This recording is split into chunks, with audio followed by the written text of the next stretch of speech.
This is now the third week of Easter. And we are reminded every single week of Easter, as I mentioned on Easter Sunday, that Easter is not just one day. And so once again, Jesus appears in a way that we never expected. Just when we can predict, or we think we can predict, the way Jesus will come, he shows up poor, hungry, a prisoner, naked, thirsty, on the road to Emmaus, and, of course, one of my favorites, he was fishing. And we believe he is here. Jesus is right here with us as we gather to celebrate the Eucharist this evening. But much like the disciples in the Gospel, we also recount what had taken place in the life of Jesus. We hear that in all of the readings. And how they came to recognize him in the breaking of the bread at that gathering. And I like to think that if I'd been on that road to Emmaus, I would have recognized Jesus just like that. Would you? But we're on the road. Every single day we're on the way, on the road someplace. And yet it's so difficult to open our eyes and open our hearts to be able to recognize the Lord wherever the Lord appears. I think that is why Jesus spent so much time sharing meals with his followers. I think he knew how difficult it is to recognize him when we have so much going on in our daily life that distracts us.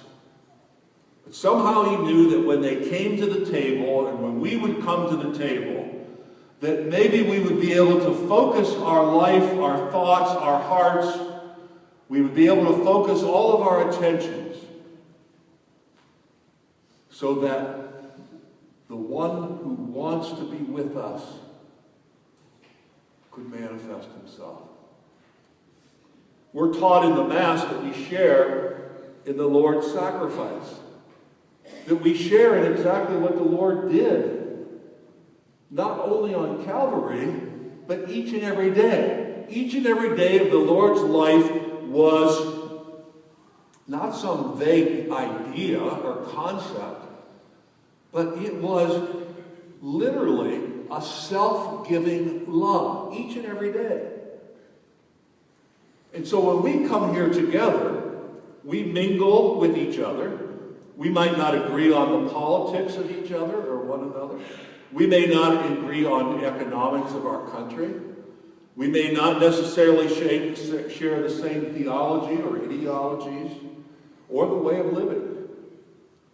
But we do come here at the table of the Lord and are seated with each other. And so the question comes, how do we become one? How do I become one with you? How do you become one with each other? How do we begin to form our life as a community? How do we intensify that life?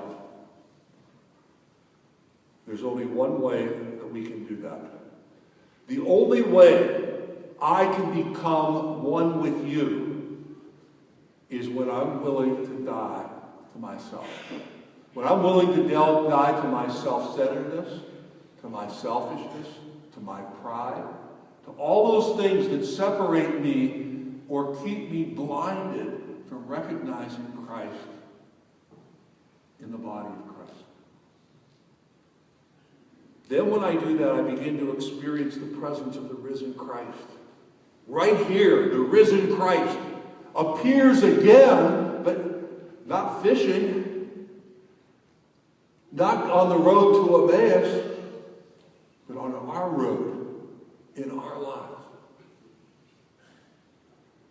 There's a saying that those who do not love cannot see love. We need to become more loving so that we can see love manifested.